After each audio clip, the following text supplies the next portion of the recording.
여러분들 양치기 소년 이야기 아시지요? 일단 아마 많이 다 아시고 들으셨을 것입니다. 이 양치기 소년, 마을 사람들은 이 양치기 소년들에게 기회를 한 번 더 주자. 그래서 기회를 한 번 주기로 했습니다. 그래서 이 양치기 소년의 마음을 고쳐먹고 이제는 절대로 거짓말을 하지 않으리라 결심을 하고, 이제 양치기 소년이 어느 날 언덕에 누워서 전력을 바라보면서 양들을 보고 있었습니다. 그때 하늘에 난데없이 전투기 4대가 지나가는 것을 보았습니다. 그리고 소리를 외쳤겠죠. 그런데 그 소년은 그 소리를 외친 후에 그만 마을에서 쫓겨나게 되었습니다. 무엇이라고 외쳤을까요? 이게 좀 웃으셔야 되는데 1부 때는 안 웃으시더라고요. 리액션이 좀 필요합니다. 뭐라고 외쳤냐면 넉대다 이렇게 외쳤어요. 네. 별로 리액션이 없습니다. 네. 우리는 이 늑대 소년처럼 아마도 하나님 앞에 제가 이렇게 살겠습니다, 이렇게 열심히 살겠습니다 맹세하고 또 결심도 하고 결단을 했을 것입니다.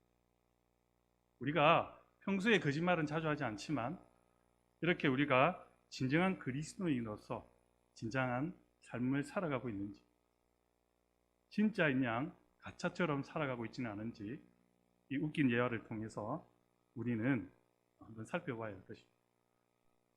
잎사귀만 무성한 나무가 아니라 열매가 많은 나무로 우리가 이렇게 살아가야 할진데, 무심한 그리스도인, 진정한 신자로서 살아가고 있지 않은지 오늘 말씀을 통해서 여러분과 함께 나눠보고자 합니다. 우리가 이제 제주도나 아니면 추수기 때 이렇게 시골에 가다 보면, 특별히 뭐 제주도에 가면 뭐 1m도 안 되는 나무, 이렇게 귤나무가 있잖아요. 그걸 보게 되면 이렇게 귤이 많이 열려 있으면, 아니 내 것도 아닌데 이상하게 기분이 좋아요. 이렇게 귤나무가 많이 맺혀 있지 괜히 기분이 좋습니다. 왠지 내가 그 귤을 키운 양 기분이 좋은 것처럼 우리의 삶을 한번 돌아보십시오.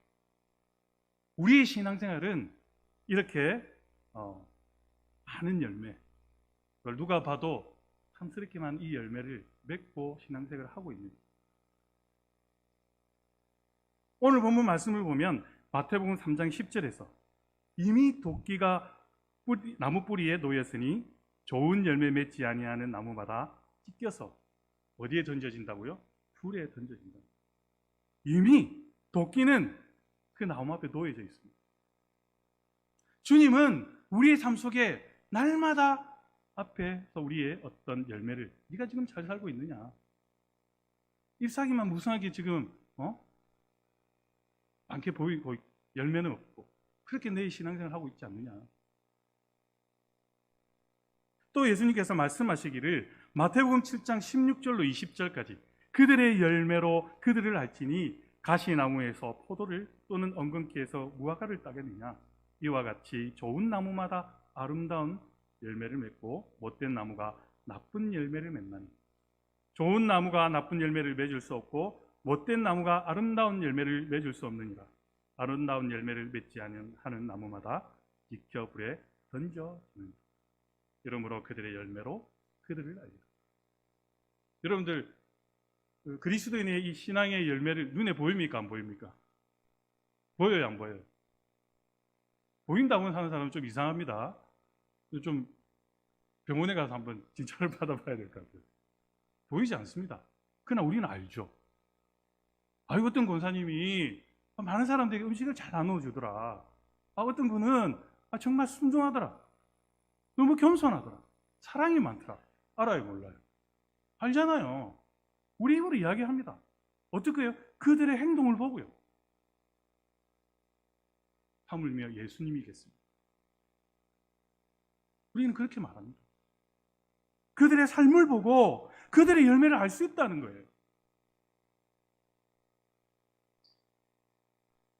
오늘의 말씀은 세례요한이 이 요단강 부근의 이 광야에서 회개를 촉구하는 말씀입니다. 이스라엘 민족은 이 말라기 선지자 이후에 430년 동안 선지자의 외침을 들을 수가 없었습니다. 당시에는 하나님께서 이 선지자들을 통해서 직접 하나님의 말씀을 들려주실 때인데 그것이 430년 동안 선지자의 외침이 없었다는 거예요. 나라는 이 로마의 지배 아래 호되고 고된 노예 생활을 하면서 경제적으로도 너무 어려웠다는 것이죠. 그런 와중에 430년 동안이나 무려 하나님의 말씀을 어느 예배를 통해서 외치는 말씀이 없었다는 거예요, 전혀. 그러니 이 이스라엘 백성들은 얼마나 암울한 세월을 보냈을까요? 그런데 광야에서 마치 혜성과 딱 등장하는 사람이 있었습니다. 누굽니까? 세례 요한이었습니다. 회개를 촉구하면서 신랄하게 당시에 부패한 이 정치와 종교를 책망하고 종교 지도자들이나 정치 지도자들을 책망하면서 회개하고 돌아오라고 그렇게 외치면서 세례를 베풀고 있는 광경이라는 것이죠. 자, 430년 동안이라는 정막을 깨고 나타나서 처음에 무엇이라고 외쳤습니까? 회개하라. 천국이 가까웠다. 이 소리는 일찍이 말라기 선지자를 통해서 엘리야의 소리로 들렸던 것이죠. 엘리야의 성품으로 이 메시아의 길을 예비하는 광야의 선지자 바로 세례 요한이라는 거죠. 예수님께서 마태복음 11장 11절에 이렇게 말씀합니다. 내가 진실로 너희에게 이르노니 여자가 낳은 자 중에 세례 요한보다 큰 이가 없다라고 말씀하죠. 세례 요한이 외치던 이 광야는 어떤 곳이었냐면요, 이 광야는 해발 1000m, 또 그 높은 산 언덕에서부터 해발 1000m 높은 산 언덕에서부터 아래로 해발 대저 300m의 아주 요단 계곡까지 아주 가파른 언덕으로 되어 있었어요. 사람이 살기 힘들죠. 또 거기에 정갈과 독사들이 울울거리고 있었어요. 그러나 요한은 이와 같은 곳에서 생명의 말씀을 외치는 광야의 소리가 되었다는 거예요. 이와 같은 광야에도 하나님의 능력과 긍휼과 자비와 사랑의 손길이 미치고 있었다는 것입니다. 이 성경학자들은 오늘날을 광야 같은 시대라고 이야기합니다. 우리가 사는 이 시대가 얼마나 힘듭니까? 죽음의 요소들이 도사리고 있습니다. 정갈과 독사들이 우글거리는 것처럼 사회 곳곳에 암세포처럼 퍼져 있습니다. 우리가 세상적인 눈을 가지고 보면 도저히 그 어느 곳에서도 소망을 찾을 수가 없습니다. 우리 자녀들의 앞날이 막막하긴 합니다. 그러나 하나님은 이 죄 많은 곳에 은혜를 더하신다는 말씀처럼 하나님의 구원의 손길이 이 광야 같은 세상에 하나님의 생명의 말씀이 지금 외쳐지고 있다는 거예요. 그뿐만이 아니라 보혜사 성령을 보내주셔서 우리를 보호하시고 인도하시고 지켜주셔서 우리는 하나님의 은혜에 살고 있다는 사실. 신명기 8장 15절과 16절에서 이렇게 말씀합니다. 너를 인도하여 그 광대하고 위험한 광야 곧 불뱀과 정갈이 있고 물이 없는 건조한 땅을 지나가게 하셨으며 또 너를 위하여 단단한 반석에서 물을 내셨으며 내 조상들도 알지 못하던 만나를 광야에서 내게 먹이셨나니 이는 다 너를 낮추시며 너를 시험하사 마침내 내게 복을 주려 하심이었느니라. 여러분, 우리는 광야 같은 세상의 시대에 살고 있지만 하나님께서는 반석을 쳐서 물을 먹이시고 때로는 만나와 메추라기로 먹이시는 우리 하나님. 여러분, 진정 그 은혜 속에서 만족하며 살아가고 있습니다. 오늘 본문 말씀을 보면 그 중에 세례 요한이 외친 말씀 중에서도 우리들의 심령을 울려주는 말씀이 있습니다. 바로 오늘 본 말씀의 제목이 알곡 그리스도인가 육정이의 신자, 육정이의 그리스도라는 말씀의 제목.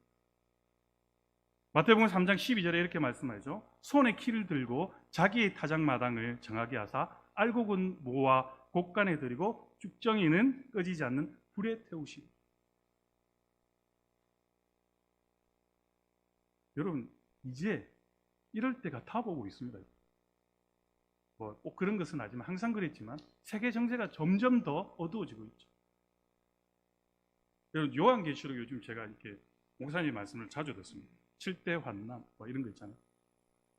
천사가 이제 마지막 때 첫 번째 나팔부터 일곱 번째 나팔까지 오는 환난. 그럼 그거 요한계시록을 한번 쭉 묵상해 보십시오.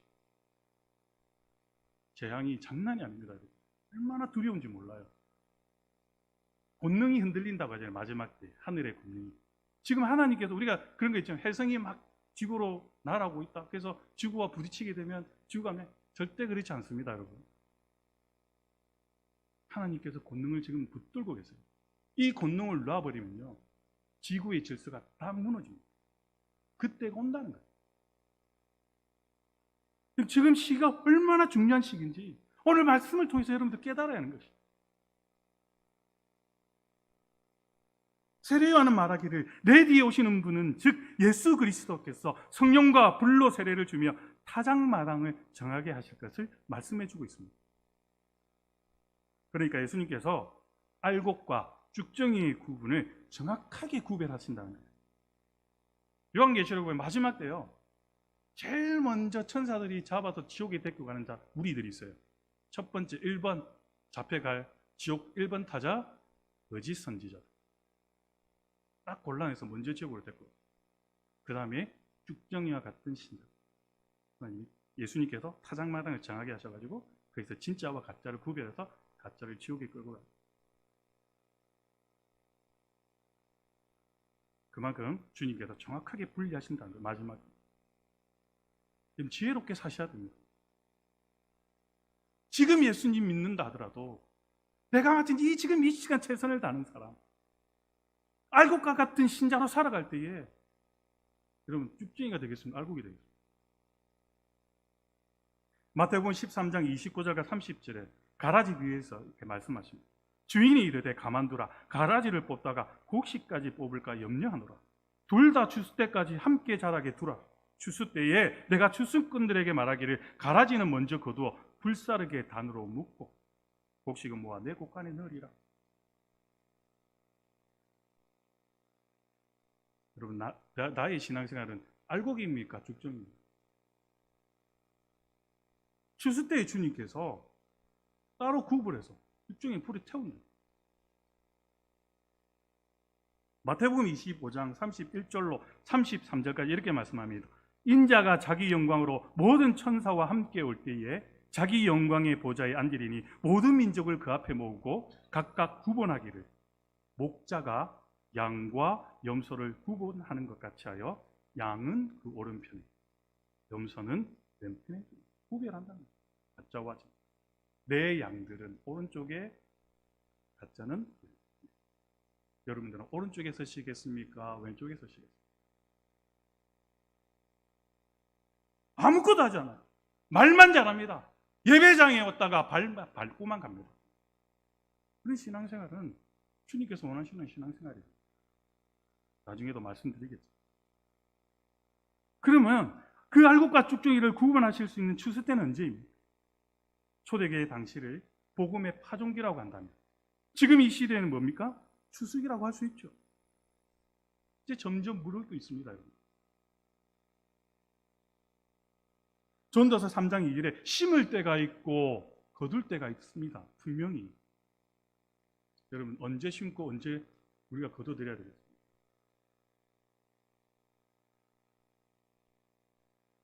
사랑하는 여러분, 오늘 저는 여러분에게 간곡히 부탁드립니다. 간절하게 진심. 어차피 예수님 믿잖아요. 오늘도 이렇게 시간을 쪼개요. 이 예배 자리에 나왔습니다.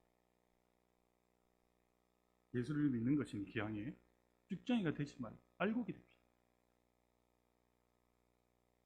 이제 다 돼갑니다. 주의 호령과 천사장의 나팔 소리와 함께 재림하실 때에 우리 모두가 들림 받아야 되지 않겠습니까? 누구는 남아있고 누구는 들림 받으면 얼마나 마음 아프겠어요. 나와 같이 신앙생활합니다. 나와 같이 성가대에서 찬양을 부릅니다. 제가 앞에 말씀드렸지 않습니까? 우리 가운데 쭉정이 알곡이 있습니다. 그 세상 가운데서 우리가 살고 있다는 것이죠. 불신자들이 세상 가운데 잘 산다고 여러분 그거 가지고 부러워하지 마세요. 우리는 이미 주님께 선택받은 자. 그것만으로도 은혜가 넘치죠. 자, 그러면 알곡과 신자와 쭉정이 신자는 어떤 차이가 있는지 오늘도 공짜로 여러분들에게 그 해답을 풀어주겠습니다. 첫 번째, 알곡 신자는 열매가 있고 쭉정이는 열매가 없습니다. 우리는 잘 안다고 제가 서두에 말씀드렸습니다. 여러분, 정말 알곡 신자는 누구에서 들으면 됩니까? 주위에 있는 사람들이 들으면 됩니다. 초대교회 때 교회가 어떻게 했습니까? 많은 백성들에게 칭송을 받더니 믿는 자의 수가 더하여지고. 여러분, 인정받는 건 하나님께는 당연히 인정받죠. 백성들에게, 사람들에게도 인정받는다라는 것이죠. 여러분 어때요? 여러분들의 신앙생활은 지금 인정받고 있습니까? 저 사람 그냥 교회만 열심히 가요. 딴 건 없던데? 마태복음 3장 10절에 이미 도끼가 나무 뿌리에 놓였으니 좋은 열매를 맺지 아니하는 나무마다 찍혀 불에 던져져. 주님께서요 딱 앞에 왔어요. 열매가 없어. 아무것도 없어. 입만 무성해.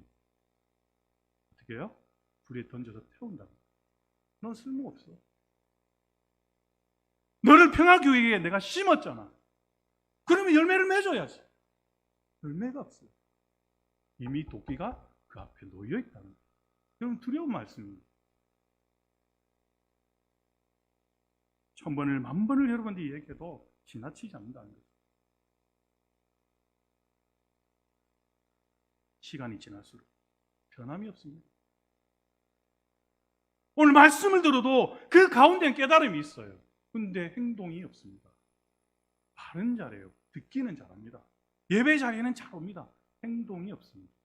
나중에도 말씀드리지만 야고보서 2장 26절에 영혼 없는 몸은 죽은 것 같이 행함이 없는 이름은 죽은 것. 열심히 찬양하면 뭐합니까? 삶에서 행동이 없어요. 삶에서 열매가 없습니다. 죽은 믿음이라는 것이죠. 마태복음 7장 19절에 아름다운 열매를 맺지 아니하는 나무마다 찍혀 불에 던져지는. 물론 여러분이 성가대 제가 올라올 때도 기도드렸죠. 이미 선택받은 분들입니다. 이 성가대 자체만으로도 열매가 될 수 있습니다. 그러나 더 중요한 것은 뭡니까? 삶에서 지키는 것. 아름다운 운율과 신실한 언어를 사용하는 분. 그래야 이 성가대도 하나님께서 그 찬양을 기쁘게 받으시지 않겠습니까? 삶에서는 내 입술이 험악해요. 여기 와서 찬양하면 하나님께서 받으시겠습니까? 그건 열매를 맺을 수가 없어요. 경건하게 예배드립니다. 앉아서 찬양도 열심히, 말씀도 잘 됐습니다. 세상에 와서는 아무것도 하지 않아요. 변함이 없습니다. 주님께서 원하시는 것이 아닙니다. 다른 여러분, 모두 우리 성도님들은 알곡 신자가 되어서 하나님께 인정받는 성도님들이 되시기를 주님의 이름으로 간절히 축원합니다. 두 번째는요, 알곡은 무게가 있어요. 쭉정이는 무게가 없습니다. 똑같이 보이더라도 무게가 달라요. 다니엘서 있잖아요. 5장 25절에 보면 이런 이야기가 있습니다. 바벨론 왕 벨사살이라고 있습니다. 예루살렘 성전에서 금그릇을 훔쳐와서 이제 거기다 술잔을 대신하여서 연회를 엽니다. 연회를 여는데 맞은편 벽에서 뭐 손 하나가 딱 나와요. 그 손 하나가 나와서 어떤 글씨를 쓰는데 뭐라고 쓰냐면 메네 메네 데겔 우르바시. 하나님의 손이었어요. 그렇습니다. 메네 메네 데겔 우르바시. 무슨 뜻이냐? 이것이 하나님께서 벨사살 왕을 하나님의 저울에 달아봤어요. 그런데 무게가 안 나가요. 하나님의 기준치에 도달하지 못했어요. 100이 맥시멈이라고 하면 100이라는 숫자가 기준이 50이에요. 기준에 못 미쳤다는 거예요. 야, 벨사살 왕 널 얼마나 네 삶에서 내 앞에서 잘 살았는지 내가 저울질해 보겠다. 무게가 안 나가는 거예요. 불합격. 바람에 날려가는 가벼운 쭉정이라는 거죠. 여러분, 열매도 있잖아요. 우리가 먹는 뭐 딸기도 그렇고 사과도 그렇고 어때요? 안에 당도가 높아야 되죠. 물이 많아야죠. 그럼 그 열매는 어때요? 단단하고 무겁잖아요. 때려보면 알아요. 제가 수박을 이렇게 밭에서 한 2년 정도 일해봤는데 딱 때려보면 알아요. 탁 치면 다 달다. 무게가 달라요. 그런데 이 베사살왕이요, 하나님의 저울에 달아보니까 가벼운 거 쭉정이 내 삶에서 아무런 열매가 없다는 거예요. 여러분들의 지금 앞에 하나님의 손이 와서 메네메네 되게 우르가신이라고 쓰면 여러분 얼마나 그 기준치에 다가갔을 수 있을까요?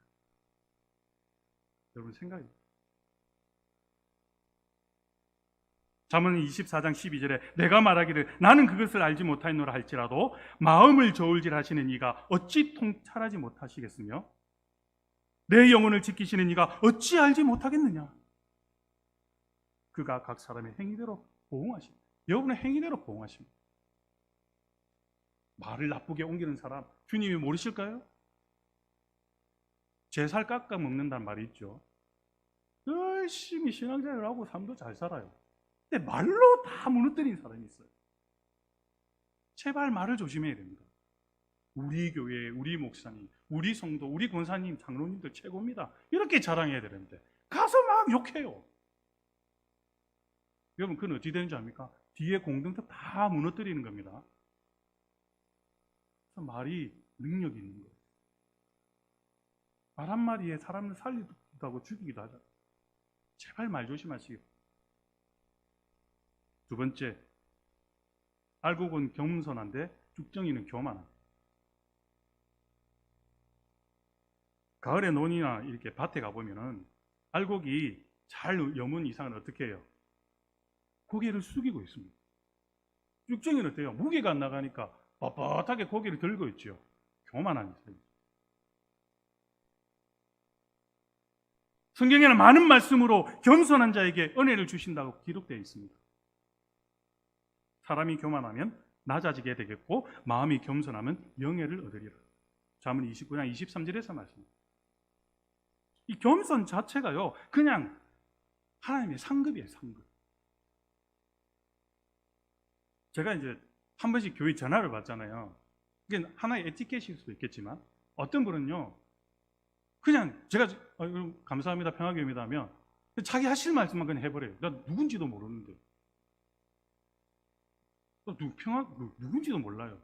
저 몰라요 이렇게 말씀하세요. 그럼 저는 목소리만 듣고 잘 모르죠. 뭐 아시는 분도 있어요. 그래서 저는 막 당황스럽잖아요. 먼저 어떻게 합니까? 목사님 제가 누구입니다. 그것도 하나의 서로 에티켓. 다르게 말하면 겸손일 수도 있습니다. 나이가 많다고 작다고 문제가 아니고 그것 하나에도 수가 있는 것이죠. 성 어거스틴이 말하기를 그리스도인들의 덕은 첫째도 겸손, 둘째도 겸손, 셋째도 겸손, 넷째도 겸손. 우리 예수님께서 마태복음 11장 29절에 나는 마음이 오냐고 겸손하니. 자, 네 번째, 알곡 신자는 세상에 물들지 않는 사람이고 쭉정이 신자는 세상에 물든 사람이라는 것이죠. 이건 아주 중요합니다. 여러분 황금이나 보석을 땅에 이렇게 몇십 년 동안 오래 이렇게 묻어두면 녹습니까? 썩어집니까? 아니죠. 그대로 있죠. 그 영롱한 빛 그대로 간직합니다. 근데 쇠붙이는 어때요? 쉬운 땅에 묻어두면 녹슬거나 썩어버리잖아요. 우리 성도님은 이 황금과 같은 믿음을 가지시기를 바랍니다. 열매를 봤을 때 우리 주님께서 깜짝 놀라는 거예요. 이게 열매인지 보석인지 황금인지 모를 정도. 내가 이만큼만 했는데 내가 50만 하면 되는데 보니까 이 성도가 하나님의 자녀가 막 80, 90까지 막 치고 올라가는 거예요. 우리 주님께서 얼마나 깜짝 놀라시겠어요. 야, 너 이 정도면 됐어. 더 큰 일을 맡길게. 이게 우리 주님.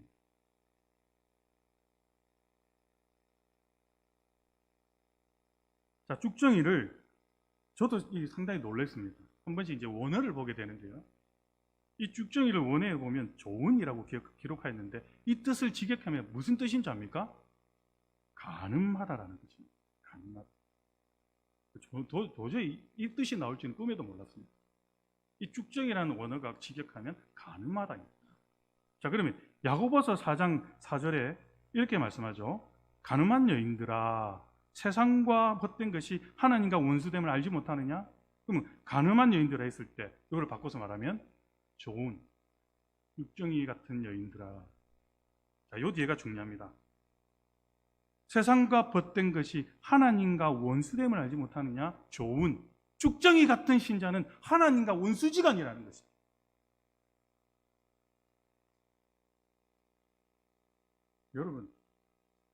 여러분 신앙은 어떻습니까? 하나님 앞에 원수지간입니까? 로마서 12장 2절 말씀. 제가 이 말씀 너무 좋아하는데, 너희는 이 세대를 본받지 말고 오직 마음을 새롭게 함으로 변화를 받아 하나님의 선하시고 기뻐하시고 온전한 뜻이 무엇인지 분별하라. 이것에 집중해야죠. 이것을 오늘 하나님께서 기뻐하시는 일이 뭘까? 저도 잘 안 되지만 생각은 해야죠. 생각. 여러분 잘 봅시다. 배가 그리스도인이라고 칩시다. 바닷물은 세상이라고 칩시다. 자, 배는 이 바닷물이 없으면 기능을 할 수 있을까요? 못하죠. 바닷물이 물이 있어야 기능을, 제 역할을 합니다. 자, 배와 바다는 공존합니다. 그런데요, 잘 봅시다. 바닷물이 배 안에 들어오게 되면 배는 어떻게 됩니까? 침몰하게 됩니다. 세상에 이런 세속이 우리에게 들어오게 되면요, 우리의 신앙은 침몰하게 된다는 거예요. 공존은 하되 구별을 해야 됩니다. 여러분들의 신앙은 어떻습니까? 세속에 지금 물들어져서 침몰하고 있지는 않습니까?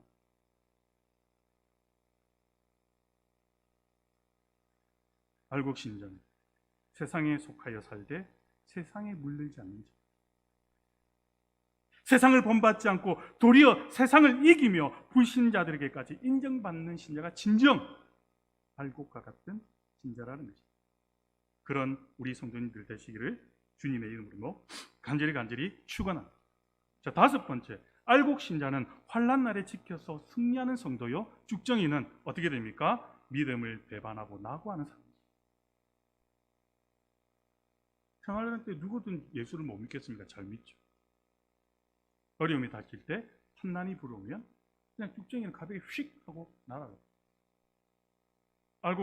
알곡 신자는 어떻습니까? 견디고 이겨냅니다. 하나님을 붙듭니다.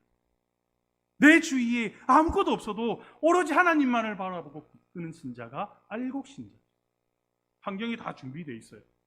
모든 능력이 그건 누구나 할 수 있습니다. 어려운 상황에서도 하나님의 선하시고 기뻐하시고 온전한 뜻이 구별되었다면 실천하는 거죠. 진정한 알곡 신자라 할 수 있다는 거예요.